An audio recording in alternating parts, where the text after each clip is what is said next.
The Ultimatum. The story opens in the grand throne room of the Galactic Empire on planet Vega Prime. Emperor Kraz, a towering alien with 4 arms and glowing red eyes, sits on his crystal throne. His most trusted general, Voss, brings disturbing news about a small blue planet called Earth. "My lord," Voss reports, "the humans refuse to surrender their independence. They reject our offer to become a tributary world." Emperor Kraz laughs, a sound like grinding metal. For 3,000 years, his empire has conquered over 200 worlds. No species has ever refused their generous offer of protection in exchange for half their resources and total submission. The humans are different. When the Imperial fleet arrived at Earth's edge, they were met not with fear, but with curiosity. The human ambassador, a calm man named David, had listened to their demands with a strange smile. "We thank you for your offer," David had said, "but we prefer to remain free." The Emperor's Council of Alien Generals finds this amusing.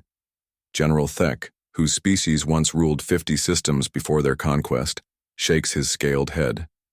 "Humans are weak, my lord. They have no empire, no great fleets.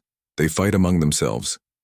But Admiral Nex, scarred from many battles, seems worried. "My lord, our scouts report something strange. The humans have been preparing. They knew we were coming somehow." Emperor Kraz dismisses these concerns. Earth's technology appears primitive compared to their advanced weaponry. Human ships are smaller, their weapons weaker on paper. What could one small world do against an empire that spans half the galaxy? The Emperor makes his decision. He gives Earth one final chance: complete surrender in 7 days or face total war. The message is sent across space, carried by quantum communicators to every corner of the galaxy. Other subjugated worlds watch nervously. Some hope the humans will succeed where they failed. Others fear the terrible punishment that awaits rebels. On Earth, in a hidden military base deep beneath the Rocky Mountains, David receives the ultimatum. Around him, human commanders from every nation gather. General Kane, Admiral Torres, and dozens of others who have spent years preparing for this moment. 7 days, David says quietly. They want our answer in 7 days. The room falls silent. Through the massive screens, they can see the Imperial fleet gathering at the edge of their solar system. Massive ships, each one larger than Earth's biggest cities. Weapons that can crack planets, shields that have never been broken. General Kane, a weathered soldier with gray hair, speaks first. "We've run every simulation. On paper, we cannot win. A direct fight." "On paper," Admiral Torres agrees. "But humans have never been good at following what's written on paper." David nods. He thinks of the secret projects, the hidden preparations, the one advantage the Empire doesn't know about. The galaxy sees humans as young, weak, divided. They don't understand that humanity's greatest strength comes not from unity, but from their endless creativity in the face of impossible odds. "Send our reply," David orders. "Tell Emperor Kraz that Earth's answer is simple: come and take it." The message speeds across space. When it reaches the Imperial throne room, Emperor Kraz reads it and begins to laugh. His generals join in, their alien voices creating a chorus of mocking sounds. "Come and take it?" General Voss chuckles. How brave. How foolish. But Admiral Nex remains silent, studying the intelligence reports. Something about the human response bothers him. Most species beg for mercy at this point. Others rage and make threats. But this simple, quiet defiance feels different. Dangerous. Emperor Kraz stands, his 4 arms spread wide. "Prepare the Grand Fleet. We will make an example of Earth that the galaxy will never forget. Every world will know what happens to those who defy the Empire." As the Emperor's orders echo through the throne room, the massive war machine of the Galactic Empire begins to move. Ships from 100 conquered worlds receive their commands. Soldiers from dozens of species prepare for what they believe will be an easy victory. But in the depths of space, human ships begin to move as well. Not the obvious ones the Empire has detected, but others.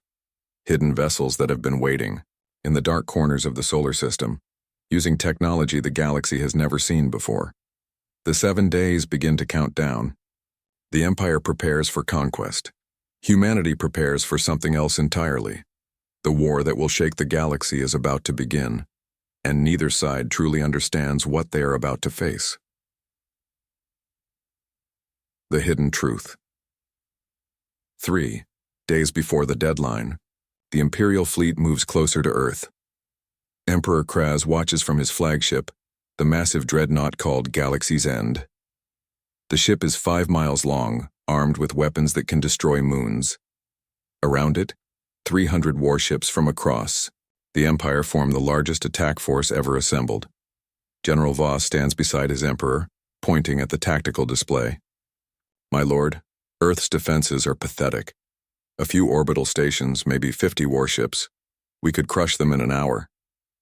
But Admiral Neck studies the screens with growing unease. Something is wrong, he mutters. Where are their defense fleets? Why aren't they running? On Earth, the truth would shock the Empire if they knew it. Deep in the underground command center, David and his team watch their enemy approach. But they are not afraid. They have been preparing for this moment for 15 years. It began when humanity first detected the Empire's expansion toward their sector. While other worlds waited and hoped they would be overlooked, humans did something different. They studied every battle, every conquest, every weakness in the Empire's seemingly perfect war machine. Dr. Lisa Chen, Earth's top scientist, explains to the assembled commanders. The Empire's strength comes from overwhelming force and advanced shields. But they have one critical weakness. They've never faced an enemy that fights unconventionally. She activates a hologram showing the Empire's typical battle pattern. They rely on massive ships, direct confrontation, and the fear of their reputation. Every species they've conquered fought the same way, ship to ship, strength against strength. General Kane nods grimly. And they always lose because the Empire simply has more ships. Exactly, Dr. Chen continues. But what if we don't fight their kind of war?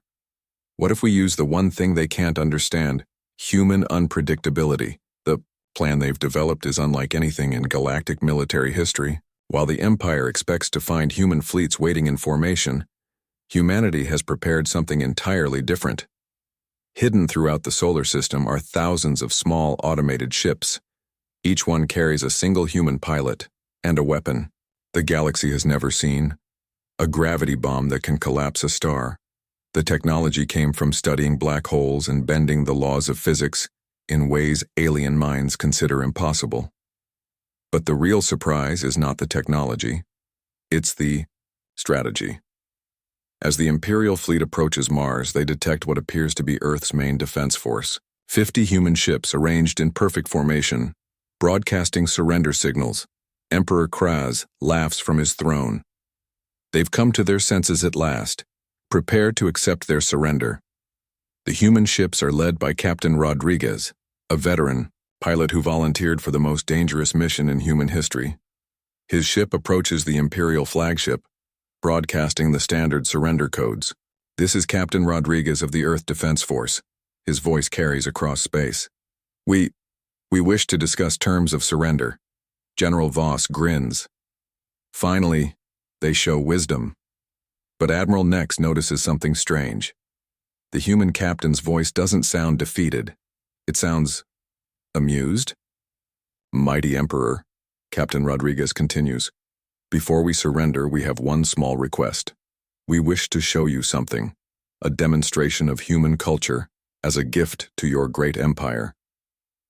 Emperor Kraz is curious. Most species beg for mercy or offer treasures. What could these primitive humans want to show? Very well, the Emperor replies. Show us this culture. Captain Rodriguez smiles inside his helmet. Around the solar system, thousands of hidden human ships begin to move. Each pilot knows they probably won't survive the next hour, but they also know their sacrifice will save Earth and perhaps inspire the galaxy. Your Majesty, Rodriguez says, his voice now carrying a tone the Empire has never heard from a defeated enemy. Humans have a saying. When someone much bigger than us tries to bully us, we have a simple response. The Emperor leans forward, intrigued despite himself. We call it. Rodriguez pauses, and across the galaxy humans hold their breath, giving them a taste of their own medicine. Suddenly, space around the Imperial fleet erupts in brilliant flashes. The surrendering human ships reveal themselves as decoys packed with explosives. The real attack comes from everywhere at once, above, below, from asteroid fields and hidden bases. But this is just the beginning. The Empire is about to learn why humans are the most dangerous species in the galaxy. Not because they're the strongest, but because they're the only ones crazy enough to fight a war by breaking every rule of warfare ever written.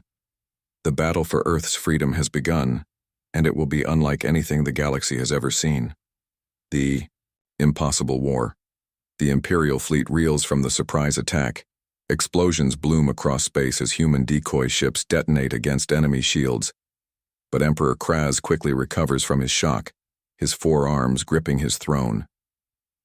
Clever, he admits, but pointless. Their little fireworks barely scratched our shields. Voss, destroy them all. General Voss orders the fleet to open fire. Massive energy beams lance out from 300 warships, each blast capable of vaporizing a city.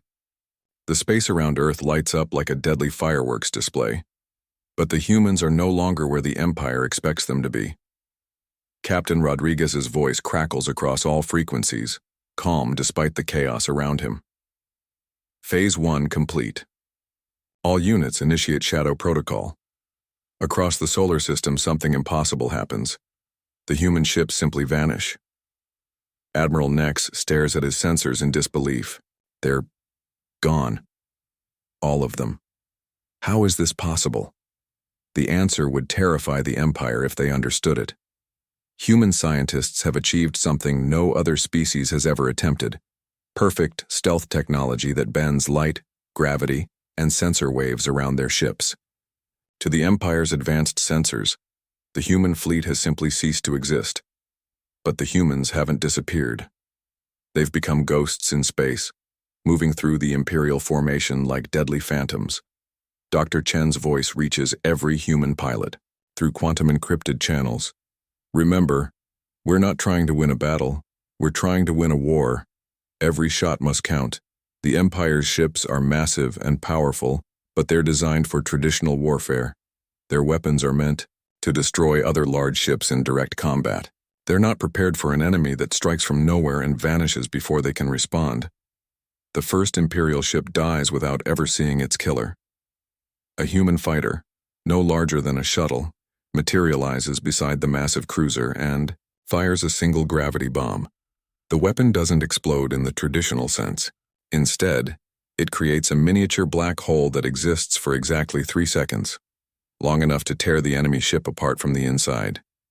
Then the human ship vanishes again, leaving behind only twisted metal and confused Imperial sensors.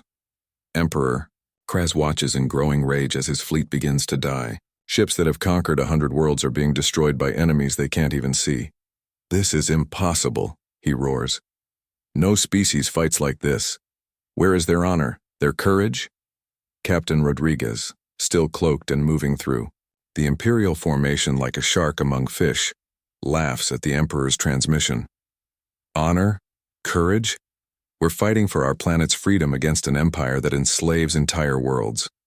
The only honor here is in winning. The battle becomes a nightmare for the Empire. Their massive ships fire blindly into empty space while invisible enemies pick them apart one by one. Every few minutes, another Imperial vessel simply stops existing, reduced to debris by weapons that seem to tear holes in reality itself. General Voss, desperate to regain control, orders his ships to form a defensive sphere. If we can't see them, we'll create a wall of fire they can't penetrate. The Imperial fleet begins firing in all directions, creating a deadly web of energy beams and missile swarms. Surely no ship can survive flying through such concentrated firepower. But humans have been preparing for this too. Their ships don't fly through the wall of fire. They fly between the shots using computers and reflexes working together to thread through gaps that exist for microseconds. Admiral Nex, watching his sensor displays with growing horror, realizes the truth. My lord, he whispers to Emperor Kraz, they're not just invisible. They're predicting our fire patterns. They know where we're going to shoot before we do. The Emperor's confidence finally begins to crack. In 3,000 years of conquest, he has never faced an enemy like this. Every species the Empire has conquered fought with honor, meeting their ships in open battle. But humans fight like they're trying to survive, not win glory. As the battle continues, reports flood in from across the Imperial fleet. Ships vanishing, weapons that bend the laws of physics, enemies that fight without honor or predictable patterns. But the worst news comes from Admiral Nex's tactical analysis. "My lord," he reports, voice shaking. "At this rate of loss, our fleet will be destroyed within 6 hours, and we still haven't seen their main force." Emperor Kraz stares at the tactical display, watching the blue dots of his ships slowly disappear one by one. For the first time in his long life, he faces the possibility of defeat. But humanity's greatest surprise is yet to come. The one human, as the Imperial fleet continues to die, Emperor Kraz makes a desperate decision. If conventional tactics won't work against these impossible humans, he will use the Empire's ultimate weapon. "Bring me Commander Drac," he orders. "It's time to end this charade." Commander Drac is not like the other Imperial officers. He is a Voidwalker, one of the Empire's most feared warriors.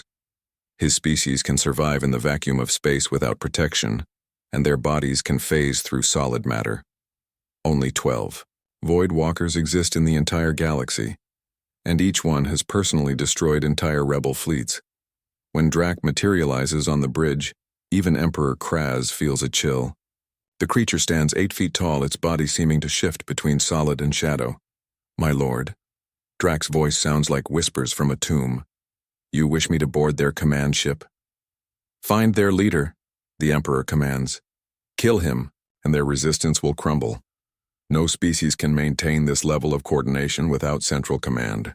Drac nods and phases through the hull of the flagship, drifting through space toward Earth. The Empire's sensors track him until he reaches the planet's atmosphere, then lose him as he becomes one with the shadows. But the humans have been expecting this. In the underground command center, David receives the alert from their orbital sensors. "Voidwalker incoming," he announces calmly. "Right on schedule." General Kane frowns. "Schedule? David, those things have never been defeated." "How can you be calm?" David smiles, an expression that would puzzle any alien observer. "Because we have something the Empire has never encountered. We have Jake." Jake Martinez sits quietly in the corner of the command center, looking like the most ordinary human imaginable. Medium height, brown hair, wearing simple clothes. Nothing about him suggests he's anything special. But appearances can deceive. "You sure about this?" Jake asks, standing and stretching like he's preparing for a morning jog, not facing the galaxy's most dangerous assassin, I'm sure, David replies. "You're the one thing they can't plan for because even we don't fully understand what you can do." Jake is humanity's secret. While the Empire sees humans as a single species with predictable capabilities, they don't understand human mutation and adaptation. Jake is what happens when human genetics, pushed by radiation and cosmic exposure, create something new. He looks normal. But Jake can do something no other being in the galaxy can do. He can exist in multiple dimensions simultaneously. While the Voidwalker phases through normal matter, Jake can phase through reality itself. As Commander Drac infiltrates the base, moving through solid rock like it's air, alarms begin to sound. Imperial technology tracks his progress toward the command center. In 12 minutes, he will reach David and the human leadership. "All units, maintain radio silence," David orders. "Continue the attack pattern. No matter what happens here, don't break formation." The human fleet, still invisible and still deadly, continues to tear apart the Imperial ships. But everyone knows that if their command structure falls, the coordination that makes their strategy possible will collapse with it. Commander Drac reaches the final barrier, the reinforced door to the command center. His form shifts, becoming incorporeal, and he steps through the metal like it's smoke. Inside, he sees exactly what he expected. Human military officers gathered around computers and displays, their leader, clearly David, standing at the center giving orders. Easy. Targets. Defenseless against a Voidwalker's abilities. But as Drax solidifies to attack, something impossible happens. A human hand grabs his wrist. Jake stands beside the assassin, having appeared from nowhere. But unlike the Voidwalker's dramatic materialization, Jake simply steps out of a shadow that wasn't there a moment before. "Hey there," Jake says conversationally. "You must be the scary space monster they sent to kill us." Commander Drax tries to phase away but discovers he can't. Jake's grip exists in the same dimensional space Drax is trying to escape to. "That's not going to work," Jake explains patiently. "See, you can phase through normal matter, but I can phase through the spaces between dimensions. Wherever you go, I can follow." For the first time in his existence, Commander Drax feels fear. This human shouldn't be possible. Nothing in the galaxy can match a Voidwalker's abilities. Jake's expression becomes serious. "You came here to kill my friends and destroy my world. That's not going to happen." What happens next would be discussed in Imperial intelligence files for generations, if anyone survived to write them. Jake doesn't just defeat Commander Drax. He does something that breaks every law of physics the galaxy understands. He phases the Voidwalker out of existence entirely. The Empire's end. The moment Commander Drax vanishes, every sensor in the Imperial fleet detects the impossible. The Voidwalker's life sign simply stops existing. Not dead, gone, as if he never existed at all. Emperor Kraz stares at his displays in absolute horror. In 3,000 years of conquest, no Voidwalker has ever been defeated. They are living weapons, unstoppable forces of nature. "This cannot be," he whispers. "What manner of creatures are these humans?" Admiral Nex, his scaled hands shaking, reports the fleet's status. "My lord, we've lost 60% of our ships. Our remaining vessels are requesting permission to withdraw."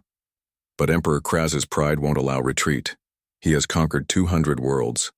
He will not be the first emperor to flee from a single planet. "All ships converge on Earth," he commands. "We'll crack their planet open and end this madness." The remaining Imperial ships, still massive and powerful despite their losses, begin to form up for a final assault. Their planet-killer weapons charge up, preparing to turn Earth into molten rock. In the command center, David watches the enemy formation with calm eyes. "They're going for the final play," he observes. "Jake, we need you topside." Jake nods, still looking like the most ordinary person in the room. "Time to finish this?" "Time to finish this," David confirms. Jake walks to the elevator, and as the doors close, David addresses his remaining staff. "All human ships fall back to defensive positions. What happens next? Well, just watch and try not to let your brains break."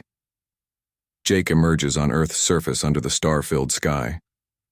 Above him, the Imperial fleet forms a perfect circle, their weapons aimed downward at his planet. The sight would terrify any normal person. Hundreds of ships, each one carrying enough firepower to level continents. Jake just looks up and sighs. "You guys really don't know when to quit, do you?" He closes his eyes and does something that no being in the galaxy has ever attempted. Jake doesn't just phase between dimensions, he phases into the fundamental structure of space itself. Emperor Kraz watches his tactical display as something impossible begins to happen. Space around Earth starts to fold. Reality bends like paper being creased by invisible hands. "What are our sensors detecting?" he demands. Admiral Nex stares at readings that make no sense. "My lord, space-time itself is being manipulated. The gravitational fields are shifting. This is impossible. It would require the power of a black hole controlled with precision beyond any known technology." But Jake isn't using technology. He's using something far more dangerous. Human potential pushed beyond all limits. While other species evolved within the laws of physics, humans evolved to break them. The Imperial fleet finds itself caught in a gravitational maze. Space folds around them, creating passages that lead nowhere and distances that change while being traveled. Ships that try to fire on Earth find their weapons emerging from portals behind other Imperial vessels. Emperor, Kraz realizes with growing terror that his entire fleet is trapped in a pocket dimension, controlled by a single human being. Jake's voice somehow reaches every ship simultaneously, carried through the folded space around them. You came to my world demanding surrender. You threatened to destroy everything I care about. You sent assassins to kill my friends. The Emperor tries to respond but discovers his communications are being redirected through dimensional loops. When he speaks, his own voice echoes back, to him from different directions. I tried to be reasonable, Jake continues, his voice carrying a weight that seems to press against reality itself. Earth tried to be diplomatic, but you wouldn't listen. You thought we were weak because we're young. You thought we were helpless because we don't have an empire. Space around the fleet begins to compress. The mighty warships that have conquered worlds find themselves being squeezed by forces they can't comprehend or resist. Here's the thing about humans, Jake says. And now his voice carries amusement mixed with something far more dangerous. We don't need an empire. We are the empire. Every single one of us carries the potential to reshape reality itself. We just usually choose not to. Emperor Kraz realizes the terrible truth.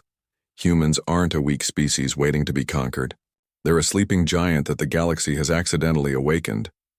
Jake makes his final statement, words that will echo through galactic history. Go home. Tell every world in your empire what happened here. Tell them that Earth is under human protection now. Tell them that anyone who threatens peaceful worlds will answer to us. The dimensional pocket opens, ejecting the battered Imperial fleet back into normal space. Of the 300 ships that came to conquer Earth, barely 50 remain functional. Emperor Kraz, his pride shattered along with his fleet, gives the order he never thought he would speak. Retreat. Full retreat. As the Imperial ships limp away from Earth's solar system, Jake phases back to normal reality and walks home for dinner, leaving behind a galaxy that will never be the same. The age of the Galactic Empire is over. The age of humanity has begun. The end.